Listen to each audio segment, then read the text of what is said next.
പരിശുദ്ധൻ മഹോന്നത ദേവൻ, പാരെങ്ങും വിളങ്ങും Maheshan,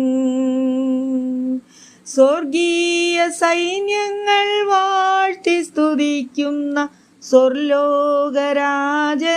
Mshiha. അവനാർക്കും കടക്കാരനല്ല, അവനാർക്കും ബാധ്യതയില്ല,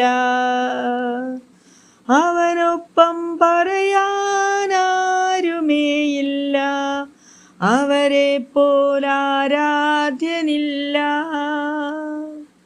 praise the Lord. ഈ പുതിയ നാളിലെ വാഗ്ദത്ത വചനം രൂത്ത് 3:18. എൻ്റെ മക്കളെ, ഈ കാര്യം എന്താകുമെന്ന് അറിയുവോളം നീ അനങ്ങാതിരിക്ക. ആമേൻ. അതെ, നാം ഏതൊരു കാര്യത്തിനായിട്ട് കർത്താവിൻ്റെ സന്നിധിയിൽ കാത്തിരിക്കുന്നുവോ അതിൽ തടസ്സമുണ്ടായാൽ മനസ്സ് തളർന്നു പോകുന്നവരായിട്ടല്ല, സ്വയം തീരുമാനമെടുക്കുന്നവരായിട്ടുമല്ല, കർത്താവിൻ്റെ പ്രവർത്തനത്തിന് വേണ്ടി കാത്തിരിക്കുന്നവരായിരിക്കുവാനും ശ്രമിക്കുമ്പോൾ നമ്മുടെ ഇഷ്ടങ്ങളെ നിറവേറ്റി അനുഗ്രഹിക്കുവാൻ അവർ മതിയായവനായിരിക്കുന്നു. ഈ ദൈവം ഇന്നും എന്നും നമ്മുടെ ദൈവം. Have A blessed day.